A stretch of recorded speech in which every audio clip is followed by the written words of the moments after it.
lips, the tip of the tongue, the teeth, the lips. Is this thing on? Yes, it's on. It's on. What's up, guys? This is our first podcast, and we are here with Bryson Kyle, male thirst trap extraordinaire, and the guy that took TikTok by storm. Went from being a blue-collar guy to changing the world as far as I'm concerned. So we're just going to talk a little bit about his story. As you know, I'm Money Talks with Mike on TikTok and Instagram. I help people. Well, really, we both help people grow on OnlyFans, make better decisions on OnlyFans, and ultimately make more money on OnlyFans. So this is our first podcast ever. It's a joint venture between me and him. So we're just going to have fun with it. And, we're just going to try and provide as much value to you guys as we can. So without further ado, Bryson. Yeah. So tell us a little bit about how this all started for you, man. So pretty much I was in long-term relationships my whole life growing up, and I got out of a 5-year relationship when I was about 19, I think, 20 maybe. And I was just unhappy, so I decided I was going to switch things up a bit, and I decided to start making TikToks and posting, honestly, what some of my friends told me was weird content. They were wondering what the fuck I was doing. So I was just really posting some out there content and just messing around, being goofy, kind of like exploring different things. And I just got a lot of people reaching out saying, hey, make an OnlyFans. And I was like, nah, for a couple of months I was like telling them, no, I'm okay. And then I decided, fuck it, let's see what happens. And I made an OnlyFans my first day. I think I pulled in around $7,000 on it. And I was kind of kicking myself for not starting earlier, So since then, it's just been pretty much doing really well. And I've just been trying to maintain it. And that's pretty much how I got into it. So, do you remember we had a conversation like before you even decided to start your OnlyFans? Yeah. You were like, man, I'm thinking, what should I do, man? Like, should I make this OnlyFans? Like, these people are telling me. You're like, my mom's going to find out. My brother's going to see it. Like, all this kinds of stuff. And we had a conversation, and I was like, what'd I tell you? You said, fuck it. Go for it. Yeah. Yeah, go for it, man. And, I gotta be honest with you. I was one of the friends that was like, holy smokes, man. What is this guy posting on TikTok, man? I was like, wow, what is happening here? I was like, Bryson, it's not too late to delete that, my guy. But that's kind of like how we're culturally ingrained, right? Like, it's like, don't make an ass of yourself, right? And honestly, it seems like now you're kind of like making a living, right, from that. Yeah, so absolutely.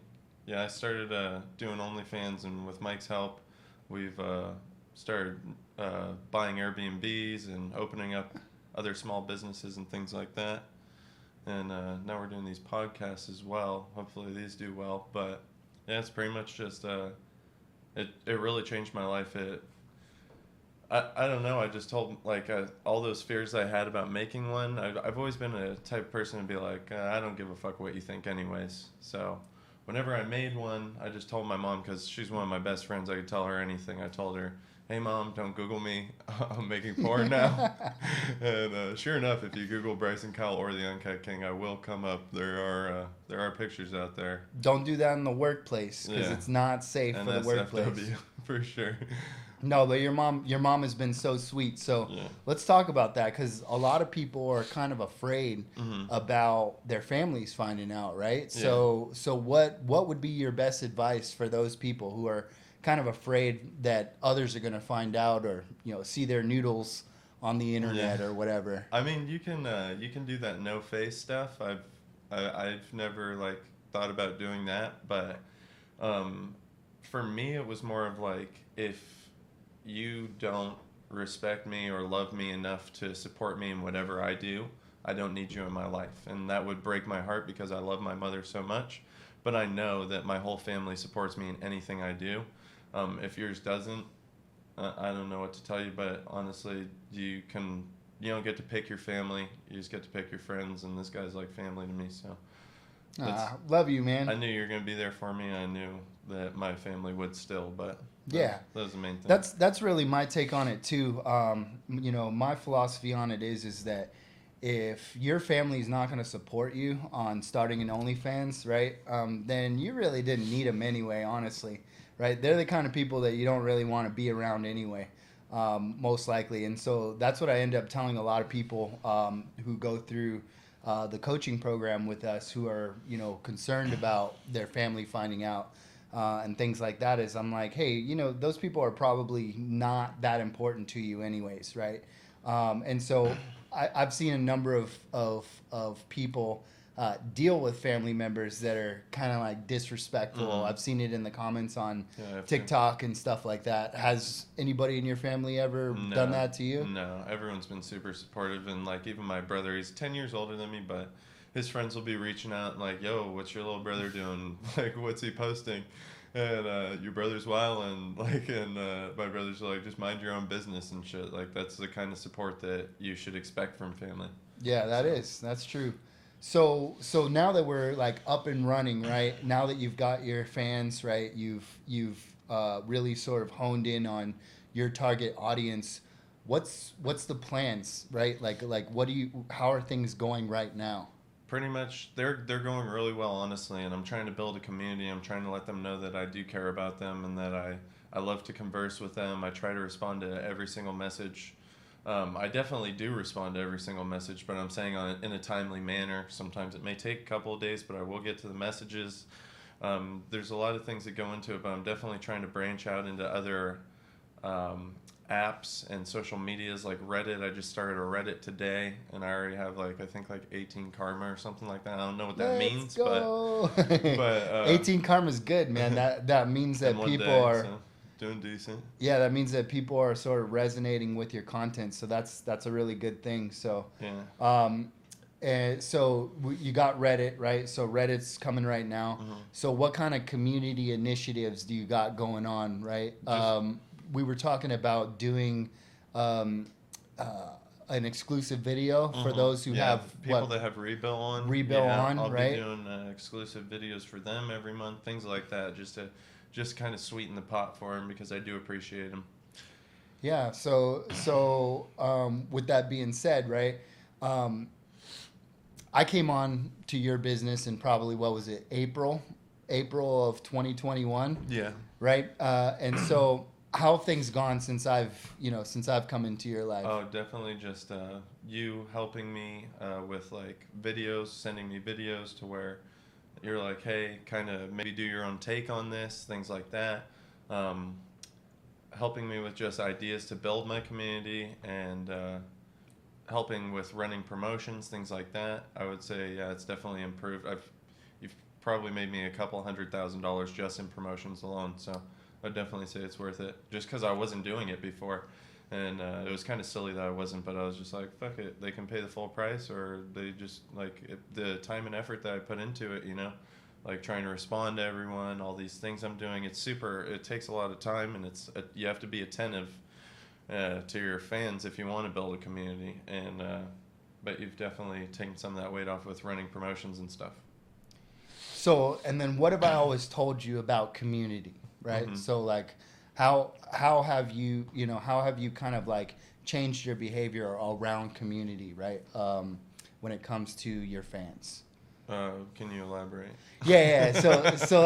So I guess what I'm getting at is that one of my main premises has always been, I'll just go ahead and answer the question for you, is that community is everything, right? Like your fan base is all of it, right? And so you have to love on them, right? You have to be there for them, right? And you have to engage with them, because OnlyFans is social media after all, right? Yeah, so it's like pretty much Facebook for nudes. Right. And it's so set up just like it. yeah, Honestly, it's Facebook for nudes, right? And so I'm glad that over this last like couple years, right, you've really leaned into that, right? You, like you said, you respond to the DMs, right? You're the sexting now. The sexting, right? You're engaging with the fans. You're doing those kinds of things, and so I love that, right? For you and for the fans. And so I would just encourage anybody out there who's new to OnlyFans, or just trying to get started, make sure you understand that your audience is everything, right? A lot of people like to treat OnlyFans as if it's dating, right? OnlyFans is not dating, right? These people are your customers, right? Right, and they are your community, and so you need to focus on them, right? If you want to get the crazy good results, right? So I've always kind of beat that into you, and luckily, right, you have been a willing and able student, and you have made the changes, and you have seen the numbers. I like constructive criticism for sure. Crush it. So, with that being said, right, what's the plan for the next year? So what's the modus operandi, right? What are you gonna do? Just mostly trying to put out good content for my fans and keep on top of the community and try and just keep retaining them as much as I'm pulling them in, because I pull a lot of new fans in. I could easily just do that every month, but I want to retain also, and I want to make sure that they know that they're cared for. And I'm just gonna branch out into other social medias like podcasts, and possibly start doing courses too to help other creators with Mike, so we can definitely help other creators get to where I'm at, and maybe even probably pass me, because I mean, I'm just a little guy on the totem pole with how much some of these statements I see on TikTok are $1 million a month. That's nothing to shrug your shoulders at. But yeah, definitely just trying to branch out and like help other people, as well as help my customers and my fans feel like they're cared for. So with that being said, right, what would you recommend as the top 3 things that new creators should do in this space? So what are the most important pieces? Definitely, like we've been talking about, build a community, maintain those messages, make sure that you're hearing them, and just don't send out like it's fine if you do this, but try not to send out a mass message and just let that be the only communication that you have shared with them, because they do want to feel like you actually give a fuck. Second, I would say probably stay consistent with your posting. Put out enough content to where it will keep them intrigued. And third is definitely promotions. I would say promotions is super important. With just like as I do, I make a video on OnlyFans if it's with another creator or by myself, and then I'll just screenshot my favorite part of that video, and I'll post that screenshot on Twitter, or I'll talk about it on TikTok, things like that. Those things will definitely take you a long way in this business. At least it has for me. Great, man. Well, I think that was our a great first video, right? For sure. And you know, the fans out there, I want you guys to know that this is going to be an everyday thing. We're going to have a professional YouTube page, which is this page right here. And then also too, once things settle down and we get the community under control and everything like that, we're going to be doing more of an adventure page as well. So if you have any questions at all about OnlyFans, right, I'm going to put a link either here or here or here or there. Like it's going to be somewhere on there, right? And you'll be able to get in contact with us. We are willing to help everybody, right? Anybody can make it in this space. That's one thing that I've learned since being in this space, is that anybody can make it here. There's a lot of people there and do a lot of different things. So if you're doubting yourself because of insecurities or anything like that, don't, because like I wasn't the most confident person, but when I first got on TikTok, honestly, I was faking a lot of my confidence, and it attracted a lot of people, and that benefited me because I now have confidence because I acted like it for so long that I got so many compliments and people are hyping me up all the time. Now I have confidence, and it's just something you got to do. And if you don't, I mean, you got to step out of your comfort zone to grow. That's what I always say. And manifestation is huge. So manifestation is definitely pretty huge. Manifest that success. I want to talk a little bit about, like, since we're on the topic of manifestation, I was about to wrap it up, but hey, we go on to no, it's fine. This is great. We go on to this next like, I actually manifested you into my life, right? I know you like, told me that. Yeah. So about, we should explain how we met. Like about 5 or 6 years ago, right? You know, I was having a tough time. Your boy's old. I'm 37 years old. So like Bryson mentioned it already. He's 26. But I was having a tough time, right? I had been in the military, been to war, Iraq, Afghanistan, been on a ship in the middle of the Arabian Gulf, dealt with a lot of life's ups and downs, right? Up until this point. And I made the decision in 2017 to get my master's in business administration. And about halfway through that degree, I felt as empty as anybody could possibly feel professionally, right? I was doing interviews and I would do crazy interviews. Like I did 2 interviews with Zillow, right? 3 hours each interview, right? Like ridiculous, right? And they're like, hey, you have a job, right? And this was like Christmas time. And then the first week of the next year, which was January, they're like, oh, there's no job, right? And so I was in a really funky place professionally. I was like, oh, like I hate this whole corporate America BS or whatever. And then next thing you know, I was just in a bad place. Like I was like, I don't know what I'm going to do professionally or how I'm going to figure this out. And I think I was in one of the lowest points in my life. And I started playing a lot of video games. I was playing Apex Legends, and I met this guy on Apex Legends like on 5 years ago. on Xbox like 5 years ago, and we just hit it off. We were just boys, right? Like we would show up for each other every day. His girlfriend would yell at him in the background, being like, "Why are you playing all this Xbox?" Right? And I'd be like, "Bro, why can't you just give us the time that we need or whatever?" And eventually, right? You guys went your separate ways or whatever, and we had more time to game, but we didn't really realize that we lived 5 minutes from each other. we were best friends for like 2 years on Xbox. We had no idea. And we had no idea that we lived right next to each other. And you want to tell the story? You tell it better than me. So yeah. I was all like, man, the 17 was shit today, and that's a freeway in Arizona if you guys don't know.